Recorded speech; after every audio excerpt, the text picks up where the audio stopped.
Space is a place for us. Real people with real issues. Discussing real topics. Black Space.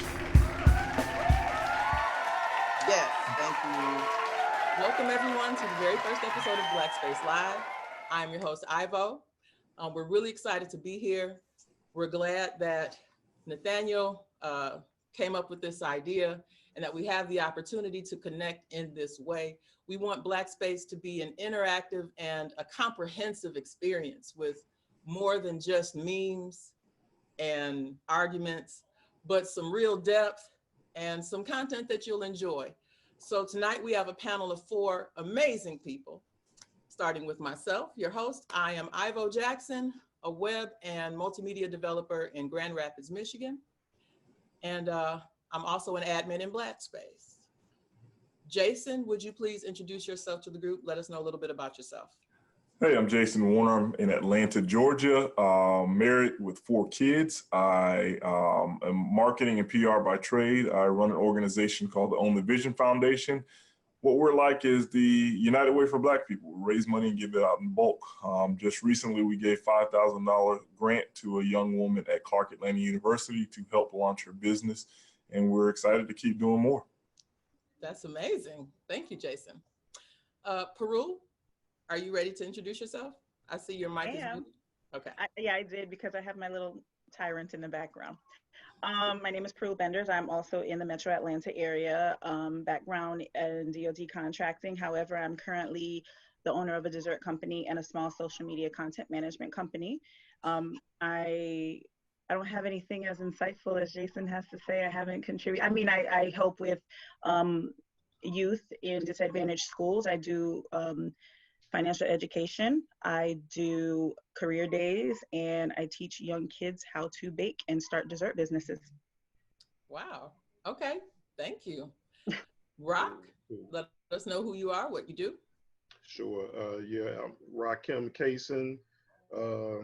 I'm from the DC area, born in DC, raised in DC, in Prince George's County, right outside of DC. I'm the co-chairman of an organization called AYA, which basically is the Black AARP.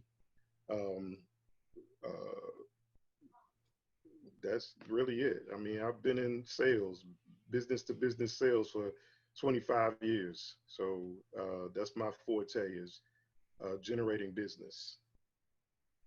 Wonderful. Okay. Well, it sounds like we have a very sharp bunch this evening. Our topic for the evening is my favorite thing about being Black. I believe we have some really good, insightful answers to that question.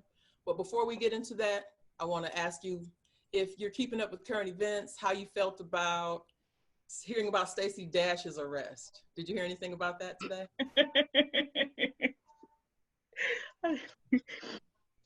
I feel like Stacey Dash thinks that she has white privilege. Yeah, that's really astute. There you go. Yeah, like that's really all that I have. I mean, I think she really and truly expected a different response when she called the cops on her husband. I'm gonna go Which husband is this? 3, number 3. It's not 4? I don't know. Okay. I'm Googling it right now. I didn't even know. Sorry. So just really quickly, Jason, what happened was she got into a physical altercation with her husband in Florida, I think it was. Was it Florida? Yeah. And she called the cops on him saying that he was choking her. But then the cops came, and I guess because she was defending herself, there were scratch marks on his arms or whatnot. So they arrested her instead of him. So that's Guess you're really Black, huh, lady? Yeah. Well, in other news, Amber Geiger, the ex-cop who killed Botham Jean, is found guilty. How do y'all feel about it? Did y'all hear about that today? She was found guilty. I actually did hear about that one today. Yeah. Stand your ground did not work. I mean, how can stand your ground work in it's not your house? Texas has a castle doctrine, right? Castle meaning your domicile, your car. He was in his house eating ice cream. You can't stand your ground in somebody else's house. No. Yeah, I'm glad. So It I'm was, interesting to see the sentencing though. They're going into day 2. yeah. Yeah. But some Although funny news and some I'm good glad news. I'm glad she was charged. I was surprised because I had been saying all along that she was going to walk. Not that I wanted that, but that was just, the precedent is set. White people get off. Well, I think the makeup of the jury helped that. It was a very diverse jury. I think there may have been 2 white people actually on that jury. And I also think from a city PR standpoint, they did not want to see what the backlash would have been if she was Right. not found guilty. I think even the jurors felt that type of pressure. Right. It's good. Good point. So we had some good news today, some funny news today. And now we're preparing to celebrate our favorite things about being Black. Black Space is a group created to be a safe haven where we can discuss how we feel about the world around us, the things going on within us, and just what it means to be a person of color or to be Black or to be of African descent. And so instead of always thinking about what we need to do better or criticizing what's not going well or what we're not all doing well, we want to start off celebrating what we really enjoy about the Black experience and what makes it something that we want to preserve and hold on to and pass down to our children and celebrate even here on Facebook as a group together. So there's so much about being Black that we all love. It's really almost impossible to narrow it down to one thing, but I think we've done a good job of coming together and picking some of the best ideas that we had and putting forth what we believe represents a holistic view of Black excellence and what we really enjoy the most about being Black. So starting with Jason, what's your favorite thing about being Black? I think for me, it's Black influences everything. My wife and I were able to take a trip to Egypt this summer, and just to see the true story, right? We hear a lot of things, but to see it and touch it, to go in the museum and see that ancient Egyptians look like me, to see that, 9,000 years ago, there were right angles created, and they still use that same technology in surveying, to see that they told you that the Romans created the columns, but there were columns in Egypt thousands of years before the Colosseum was built. Mm-hmm. So Black influence is everything. And to see it firsthand, I think we're told so many stories and we believe the stories that we're told, but to see it, to touch it, to breathe it, to feel it is just amazing. Yes. Rock, did you have anything to add to that particular point? He nailed it. I think I could add, but why add to that? He nailed it. It's I love your favorite thing about being Black. I respect that and I applaud that. That's one of my favorite things too. But what I would say as far as my favorite thing would be our resilience, because in addition to all of the things that you said, as far as our creativity, our ingenuity, we've also dealt with a great deal of oppression and a great deal of terrorism, a great deal of enslavement and other toxic and disharmonious and unjust matters, but we've continued to be resilient in the process. We keep coming back and creating and being a culture of ingenuity while we're also being oppressed and diminished and subjugated and victims of terrorism. So yeah, that's one of my favorite things, our resilience. Yes. I realized early on I was blessed. I grew up in Detroit in the 80s where everything was Black. Let me say quickly, Perul is on her way back. She's having some technical difficulties, but she will be returning. Good, good. Yes, I'm grateful. But in Detroit in the 80s, in magnet schools, I got a lot of Black history and exposure to Black culture. And I was really impressed by how we just wouldn't die. Right. And no matter what happened, we just wouldn't die. We didn't give up. We were always resilient. We always found a way. And it made me very proud to be Black. They didn't have to tell us to be proud. All they had to do was expose us to the information. And you were just so impressed. I mean, what they were able to do was so little, what they were able to do against such insurmountable odds. Right. Like, I felt compelled to make something of myself and do something with my life, because the people who had come before me were just so resilient.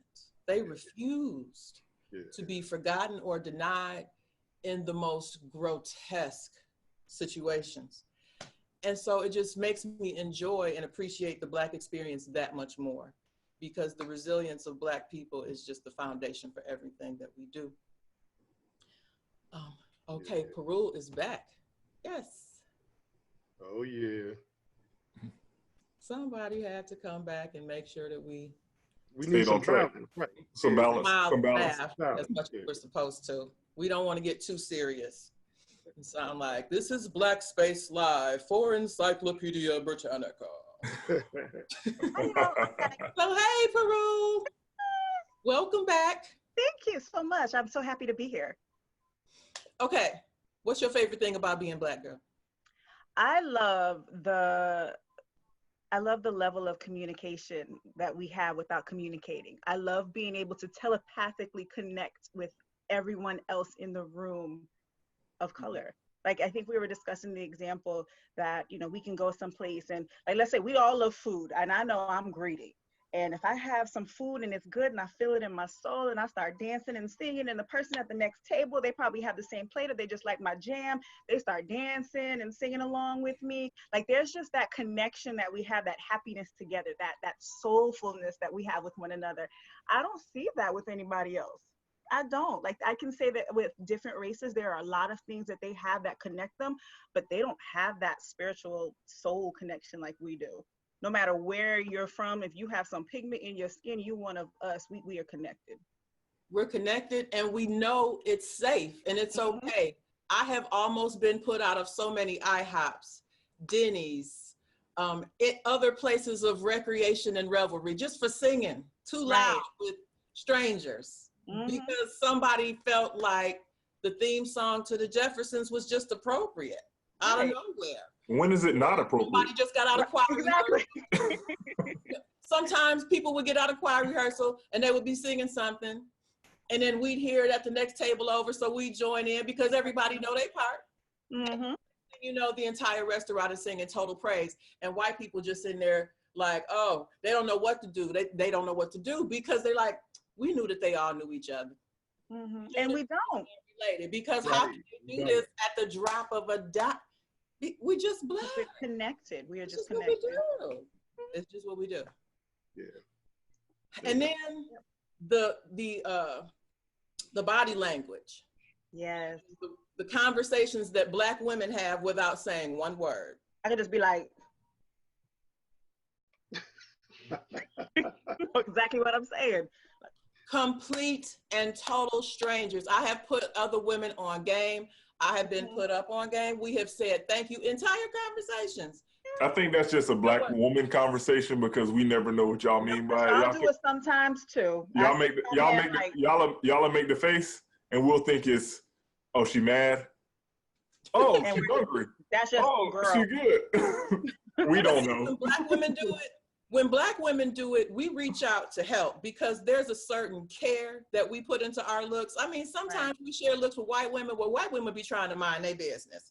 Black women are, we're just kind of quietly meddling and judging and doing whatever, or making sure that we have our escape route together. Whatever we got to do, we're going to go ahead and reach out. Exactly. We all good. Like, sis, did you see that? Honey, did you smell that? Did you hear that? We're looking out, because there might be a need to do something, in fact, it goes right along with what you're saying. Somebody might run. Right. And I have to be ready. Why? Because I love that when one Black person runs, Oh, we got to go. Go. don't It's ask a no question. stampede. Right. Everybody gone. Everybody gone. There. Because somebody already exchanged looks before somebody took off, because we're not crazy. If a Black person takes off running, looks were changed beforehand. Somebody looked like, did you? And somebody else looked like, girl, I did catch that. And then you look like, and the next thing you know, two people take off running. Hell yeah. Hey, we can ask questions. Meanwhile, Tom over there is like, what is going on? What is going on over there? Like, why are they running? Because we're smart. Right. That's how they get got. Yeah. I'm not. You can't have a horror movie with Black people that are authentic. Why? It's a 15-minute horror movie.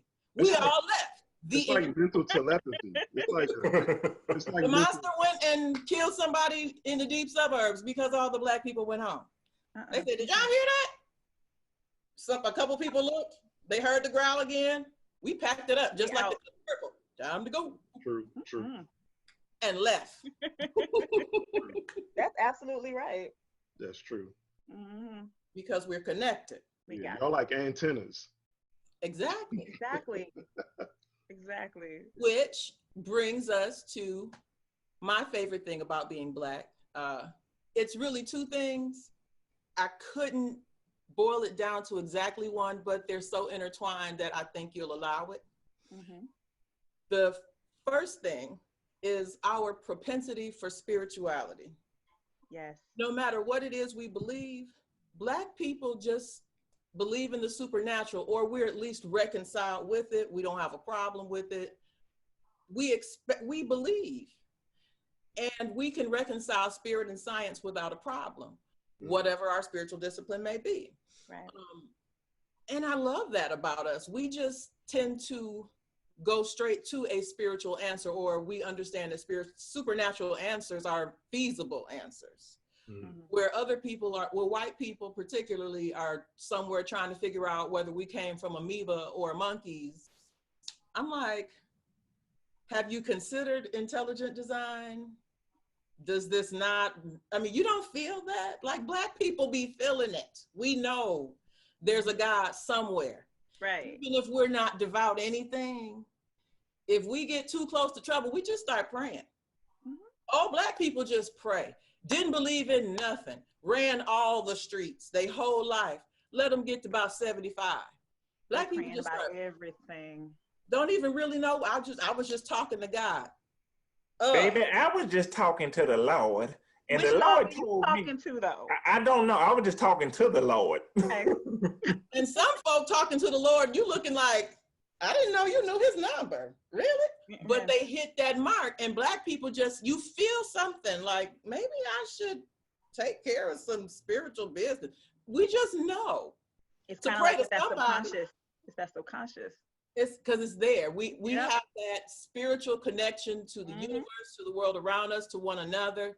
Absolutely. We just feel the power in all of creation. Yeah. And I just love that so much. However we interpret it, whoever we choose to worship or not, we can feel the power that's in creation just because we're Black. And in the Christian discipline, as I am a Christian, when the God of the universe came to earth to visit me, he came as a Black man. Like, I just love that so much. You know what I'm saying? Jesus Christ as a Black man, that is just everything to me, that my God is Black too. I love that about being Black. And then number two, the music. I'm a musician, and then with our spirituality, there's always the music. It's so intertwined that you can't really separate them. And here's my cameo appearance, like I told you was gonna happen. I know. With Super Ninja. Okay, baby, mommy's live right now. Mine is Spider-Man. He's Spider-Man. Oh, mine is Super Ninja with a Spider-Man mask on his, I don't know. And a cape. Okay. The cape is important. You're like, yeah, don't forget that part. You know what? That made me think of another thing I love about being Black. We will take care of one another's children as if they're our own. Because if you and I were doing something and you had to walk away and I saw you, let me watch your kid. Would you like some help? I have this toy for your child. Your child could play with this toy. Like that right there, like that village mentality.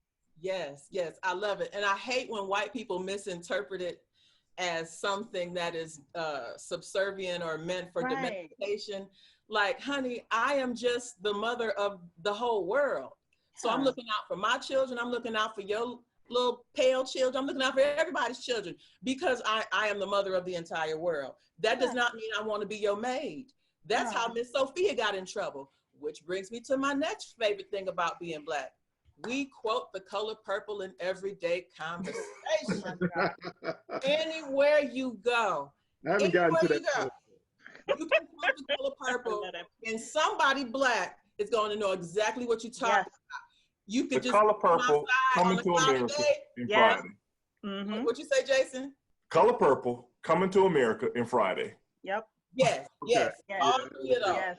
If you cannot quote the color purple coming to America or Friday right now, and you are between the ages of 30 and 50, the Black Card Committee may be giving you a call because you will be under review.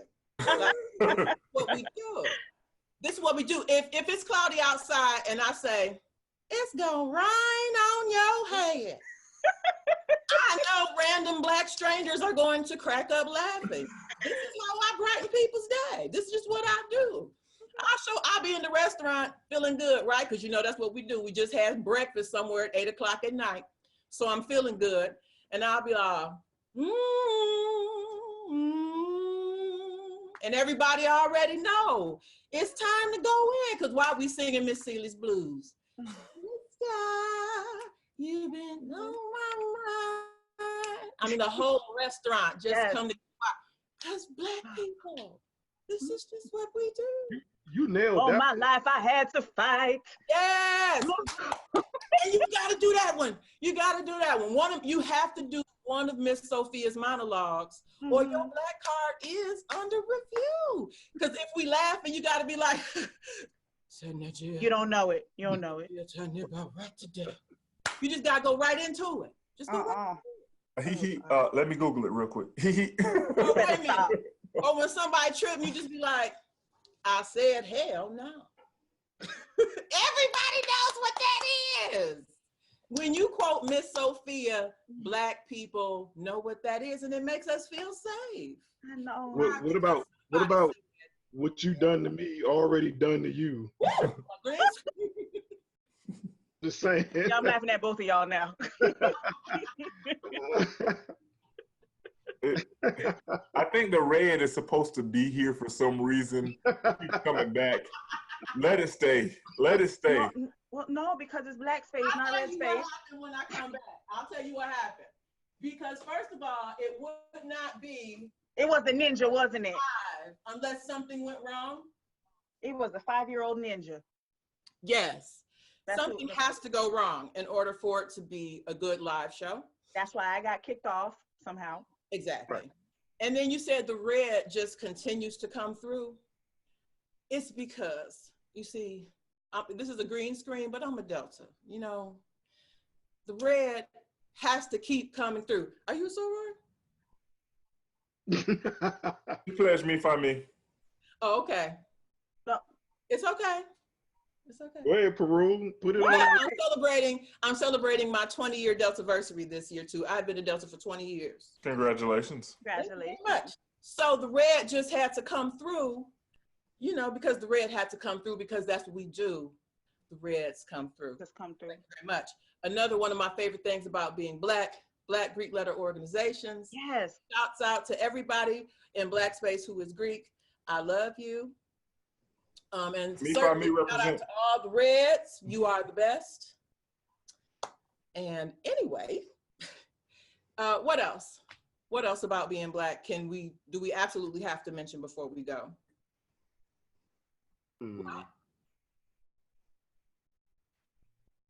Oh. Did we all turn white? Are we having blonde moments? What's going on? We are, well, we're allowed something. Wait, somebody said something in here. I was looking. Oh, right. What are your thoughts about cultural, this is Penny. What are your? I'm the one that's always looking at. Every time we have these things, I be looking for us. Gotcha.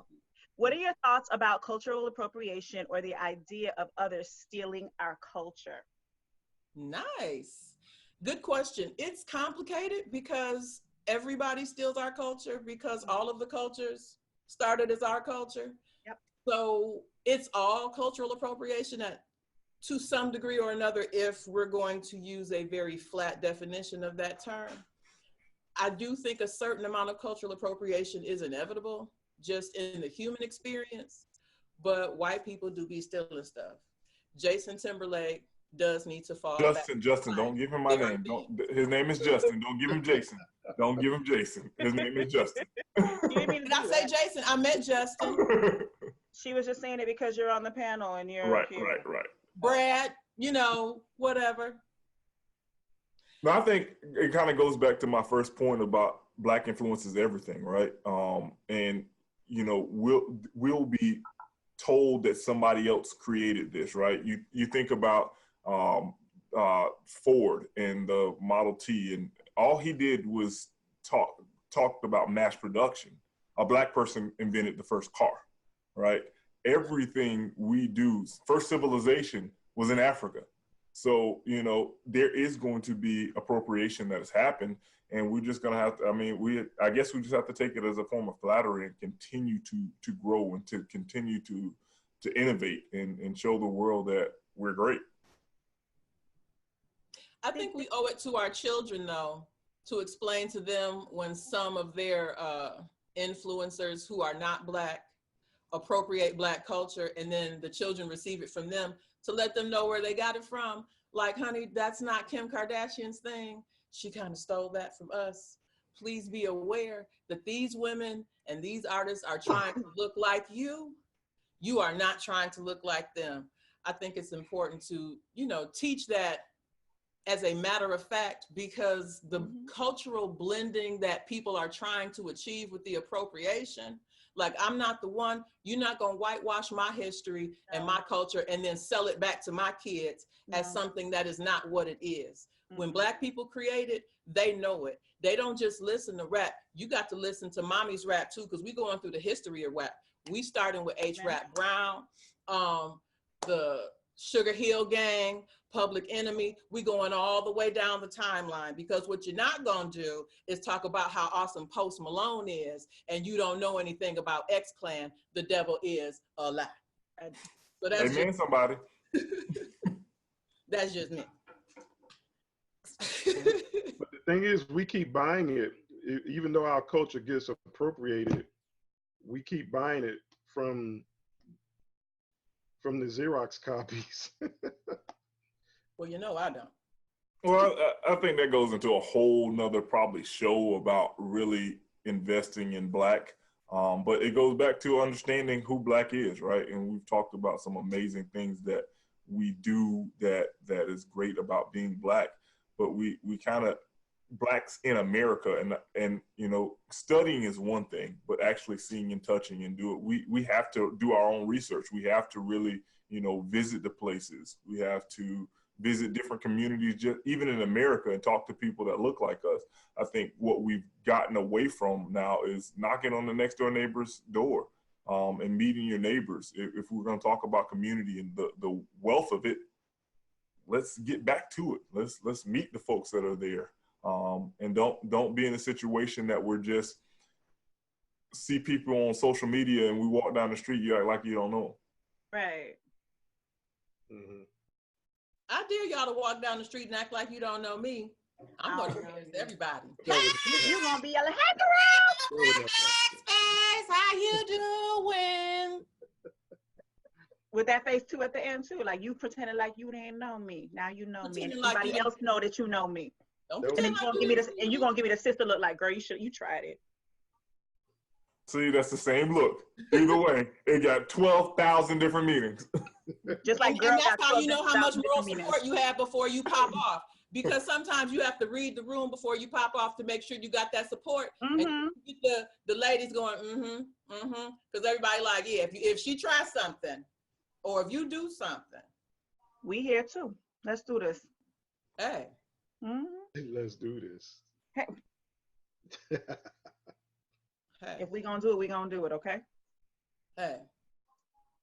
What about the fellas? How do we communicate? Hey, how about you tell us? The nod. It's the nod. Quick nod. Based on Quick your nod. observation. The nod, based on and your what Quick else? nod. You got to give the quick nod. You got to give the quick nod. My brother. Okay. My Yeah, man. that's true. Then the slow nod is the something ain't right nod.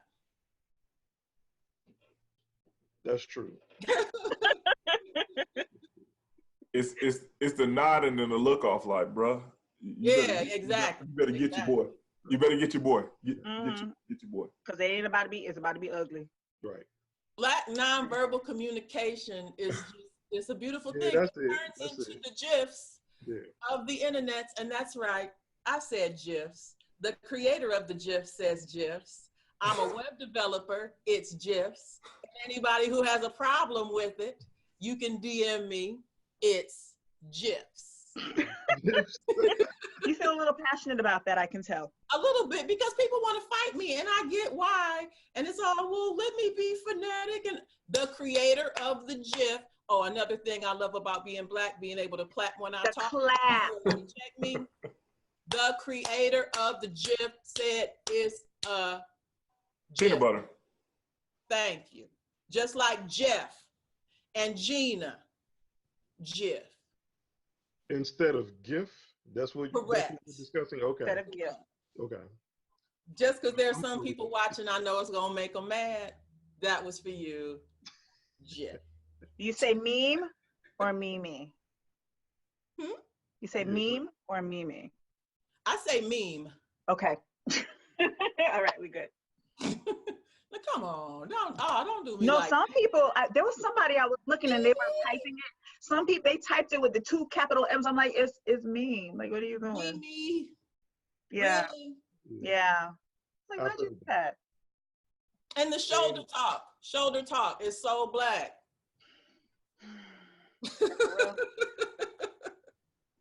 And the dap, the way the fellas dap each other up. Yes. You got to bring it in, though. You got to bring it in. You got to Gotta bring it bring it in. Gotta bring it Okay. in. So we have a comment. I feel like I'm the Facebook commentator and everyone are, is and saying. thank Please be. Okay. So Monique, hi Monique. I was doing some research on hoodoo and voodoo, and the books that people were referencing were written by white people, and many of the blogs are from them as well. They try not to acknowledge the origins, or they portray the African origins to be something of a rumor. Yeah, because that's what white historians do. And that's why we have to be careful how hard we stand for anything we call ourselves believing in, because no matter what it is, whether it be Christianity, Islam, or even African sciences, spiritual sciences, there are white people behind the literature with all of this stuff. Don't come to me talking about hieroglyphics if you're not quoting Black archaeologists, because who interpreted the hieroglyphics? Like, white people's interpretations of history are so in everything that we have to acknowledge that and be mindful of that as we research whatever we research, and as we weigh in the balance the literature we read. Because if it does not acknowledge the origins, then it's either not comprehensive or it's not honest, and that's not a reliable text. You know, one of the things you have to always remember is the victor gets to tell the story, right? So whoever conquers a place, whoever invades a place, they're going to write what they want to write in the history books and make it seem as if, you know, there was something different, right? You know, the interesting thing is we going to Bible study and Sunday school and looking at the movies, you saw the Pharaoh beating the slaves and Moses had to free the Hebrew slaves. Great experience when you get there and you find out there were no slaves in Egypt, right? And every worker that built pyramids had a pyramid next to the king's pyramid or the queen's pyramid, and all their worldly possessions were in there, and they're in the museums in Cairo. So, but they had to tell the story like that because when Alexander the Great and Constantine and all those folks invaded Africa, they enslaved people. Right. So you got to say, these people are really bad. We're just doing what they did. So the victor gets to tell the story. Right. And and we also have to become the definers. We have to take those narratives back. And Absolutely. in a very deliberate and a conscious manner, for Right. sure. We have to be the author of our own history, right? And it's interesting when you see no knock on PWIs, but if you're looking at a study on, you know, the Black community, why are we not getting the research from HBCUs, from you know, researchers and folks that look like us that have been in our scenarios versus, you know, going to Harvard to get a study on the Black culture in Detroit? Well, you know why? I attended an HBCU. The funding for that kind of study isn't there because Black people don't give to HBCUs. And so people use the research that's available. And we all have more to do because we all have to take ownership of our own narrative, our own education, our own outcomes, economically, socially, to the extent that we are able. And we've been lied to about how much we are able, all of us. Right. And so even with historically Black colleges and universities, we are all able to contribute. That's how Tuskegee University got started. The entire community contributing, even though they never planned, the community never planned to set foot on a campus or read a book. A lot of those people couldn't read, but the community was concerned about the literacy of the community and the children. So you don't have to attend an HBCU to contribute to an HBCU. You Black. Right. If you want Black people to succeed and be educated, you should give to HBCUs. Why? Because Blackness. But that's not our culture yet, not universally, not at scale, but that's what we're here trying to do, is develop some better cultural practices and perspectives so that we can continue to grow. Man, that just a great segue into this awesome plug, right? Just imagine if 44 million of us donated $1 a month. That's $44 million every single month, right? To go to HBCUs, Black businesses, all of these great things. It's just $1. $1. You can find out more at www.ownthevision.com. I think I hear the Black Space College Fund coming into fruition. Just $1. No, but that's a good point, though. And I think we do give, but I think the way that we give is different than the way that people give to PWIs. And we're still trying. I didn't attend an HBCU, by the way, so I don't want to make it say I'm an advocate of HBCUs, but I didn't attend one. But being an advocate and being an observer, if we stop trying to mimic their systems and the way that they do things, then we may have. There's another way to do it. Yes. Even if it's just selling HBCU T-shirts or something like that, they're getting it at the CIAA in Charlotte every year. The HBCU, somebody is getting money at these games and at these conferences.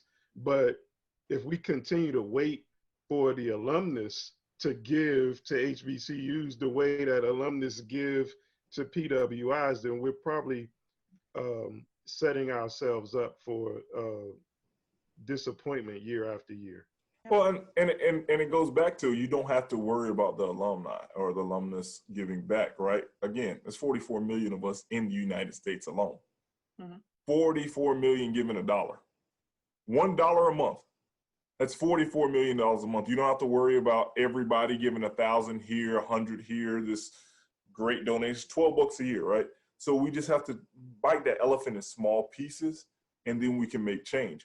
Differently also to the PWIs, there are no Fortune 500 companies that were started that was Black, right, in this country. So their donor match and all these different things that PWIs have is a little different. So going to your point, right, we have to think and show up differently, right? Don't depend on everyone that went to the school to donate, $100 here, $1,000 here, this capital campaign here. the little elephants. Think about the Obama campaign, the $5 here, the $10 there, multi-millions raised in no time. And we can change that narrative and show that Black excellence that we have by dropping small gems. Right. Well, you know what? Cynthia actually commented something similar to that, and I missed her comment, but it kind of fits with what you said. Historical oppression has always been confirmation of our excellence. Only those who are consumed with fear of inadequacy and annihilation can consistently, vigorously oppress. And I think the problem that happens is the majority of the people, they think there's such a huge problem, and they do have that fear, and they don't know that if I just contribute that $1 or 50 cents or whatever it is that they're able to do, it's not going to make a difference, because they're consistently hearing the narrative that the small amount is not going to help, and they see everyone else throwing pots and pots of money into their organizations and things that they support. So as soon as we are able to empower ourselves to know, okay, that $1 is adequate, Yes. we'd be able to combine, our resources and do something like that. And the other thing, tell your Black athletes, I don't care if you are a 5-star athlete or 2-star athlete. If you're good enough to go pro, you're going to go pro. The majority of the people are not going to go pro anyway. Right. So why don't you take your talents to HBCU? You change the system overnight. NCAA sports will change overnight. Homecoming games are struggling so hard. I mean, I'm so if tired you of look playing at it, terrible white schools for homecoming. Please, Black athletes, go to the HBCU so my homecoming can be good. the professional sports, the majority look like us, right? If you look at that, when we talk about great things about being Black, the Negro League from baseball, that's why they allowed Black players to go into national baseball as well as football, because the talent was there, right? 75% of the NFL is Black, 73% of the NBA is Black. Mm-hmm. So clearly, you're going to make it if you go to a PWI or HBCU. Yep. Send your time, your talent, and your money to the HBCU, and I guarantee you will change the course of how we do business, how we look at things. That's it. The NCAA is a multi-billion-dollar a year industry, right? You send all that to HBCU. Who's watching Alabama next week? Yep. Who's watching the University of Miami, Oklahoma? Everybody's gonna be watching FAMU, Howard, Morehouse, Southern, Grambling. You gonna tell me you gonna tell me your HBCU? The nonverbal communication. Yeah, nonverbal communication. Can you tell me so I don't miss your Hampton or Valley State? Only because. Please don't tell me you went to Bethune. Over our time. Please don't tell me you went to Bethune. No, I went to Tennessee State University. Oh Lord Jesus, hold on you. Excuse me. Don't do her. I'm sorry. You about to get her riled up, bro. Sorry. Don't do her. I should have worn a different shirt today. There's some tigers in Black space. Don't do me. I won't. Okay. You could have come down the street to Tallahassee. Coulda. Cynthia says not enough Black athletes are groomed in high school by Black coaches. Jason, think I want to hear your opinion on that. I would beg to differ, right? They're groomed by Black coaches, but not giving the tools to be successful. Because those same Black coaches are telling them to go to the Alabamas, to the Dukes, to the LSUs and of the world. They're not being told, like those are the same people saying, if you want a shot, that's where you're going to get the shot. I mean, many of those Black coaches are really just brown and black skinned white coaches. That's the way they behave. That's the way they. Well, are they being pragmatic though? Are they trying to give these young men practical advice based on what's true today, as opposed? I was gonna say. I think they're giving them advice based on what they know, right? And then also you have to put into account you have to make a sacrifice right now. For success, you're going to have to sacrifice, right? So if not everybody wants to sacrifice, and that's the problem. If all the players want to go to an HBCU, you're going to have to sacrifice. When I first went to Florida A&M, I was going as a basketball recruit. They didn't have a strength and conditioning coach at that time for basketball, and my high school had a strength and conditioning coach. you would have to make a sacrifice, though, to say once these athletes get here, the money will be there. But who is willing to make that sacrifice for the first? Are you in a financial position, or was your family in a financial position for you to make that kind of sacrifice and you still feel secure about your future? It's Right. one thing to sacrifice a potential future of like great wealth when you know that you'll at least be okay, and sacrificing that for the cause and the culture and the people and the movement when you don't know what you're going to do. And You well, don't come from anything. well, to that vein, if you're gonna make it, their facilities are not gonna make you make it. These But black they kids, don't know that. and They that's don't know and that's I think that's the narrative that we have to continue to push, because they're going to make it because they're good. They're Right. amazing athletes. Most of the kids didn't have that type of facility. They just were running from street corner to street corner. They were playing in sand lots and whatever they had in their impoverished communities. They didn't have the state-of-the-art equipment where they were playing. Mhm. So to go to these, super mega schools that have this facility doesn't make them that much greater of an athlete. LeBron James didn't go to college, right? He Right. grew up in Akron. He's LeBron James. But he was groomed appropriately. And Cynthia actually said, she specified what she meant by groom. She said, by groomed, I mean exposed to the benefit of the HBCUs and exposed to the financial and social tools to reach their goals. So this is not even when they choose it's before that. So whoever was within the community, they're probably not even aware or thinking, just like you're saying, they're learning that you need to go to a specific school and that's going to help them succeed, as opposed to somebody understanding the benefit of the HBCUs and the type of community they'll be able to get to help them, even though they don't have the facilities and necessary items for them to thrive athletically, even though they have.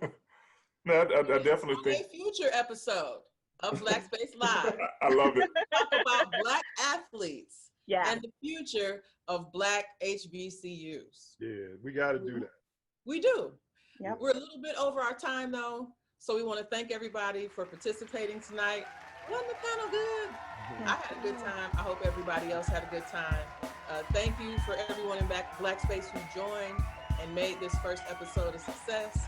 We want to continue to provide high quality, pro-Black content and grow this thing as big as we will allow. But we have to get along and we have to support each other in these endeavors so that we can maximize our potential.